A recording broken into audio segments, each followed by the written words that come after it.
Seagrass. What is it? You've maybe seen dark patches of it in the water from the shore or gotten some tangled in your toes while going to the beach.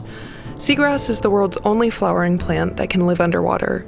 It's often confused with seaweed, but like with most plants, seagrasses have roots, stems, and leaves and produce flowers, fruits, and seeds. You may not be able to see it all the time, but seagrass is actually an incredibly important part of a thriving global ecosystem. It supports a diverse range of fauna, providing habitat, shelter, and food. Threatened animals such as green turtles, seahorses, and sea dragons rely on the seagrass species Posidonia australis here in Sydney Harbour in Sydney, Australia.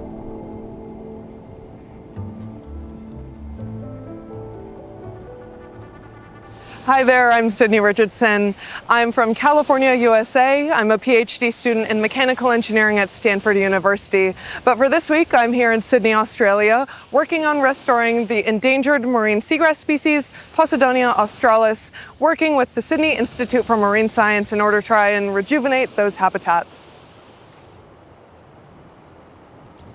Here in Sydney, one of the main species of seagrass that these creatures rely on is Posidonia australis, the largest of the species in Sydney, a bright green, slow-growing, strap-like grass that can grow to over 80 centimeters long.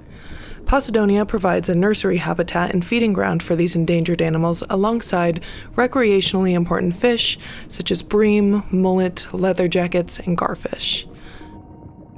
Posidonia is one of the main habitats for the white seahorse, which is an incredibly cute little seahorse that is also endangered, and it's endangered because we're losing the habitat. Posidonia seagrass also helps humans. It protects water quality by filtering the ocean water and distributing nutrients. It stabilizes sediments on the seabed with vast systems of interlocking roots. It essentially holds our beaches in place. It improves air quality through removal and burial of carbon via photosynthesis and life cycling. Despite all of these amazing things Posidonia seagrass can do, here in Sydney Harbour and all around New South Wales, it's an endangered species. Human intervention has caused immense loss of this vital habitat, with up to 75% of the Posidonia australis in New South Wales undergoing decline, and in Sydney Harbour, annual losses being greater than 10% of meadow area declining every single year. Let's hear from the experts how exactly humans are the leading cause of this degradation. One of the main issues of the depletion of seagrasses in heavily urbanized environments like Sydney Harbour has been unregulated boating activities and marinas. In places where we have healthy and lush Posidonia meadows, now we have marinas.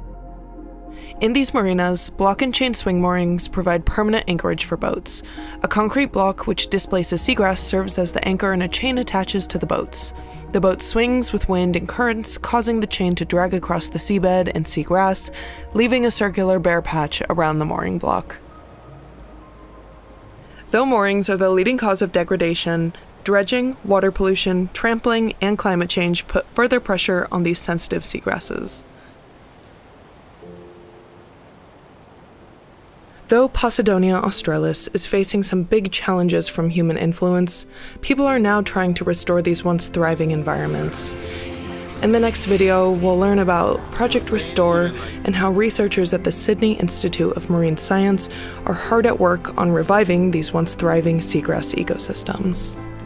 Every single successful conservation story that I've ever heard about comes from individual citizens that cared about something so deeply that they made a difference, and it really does work.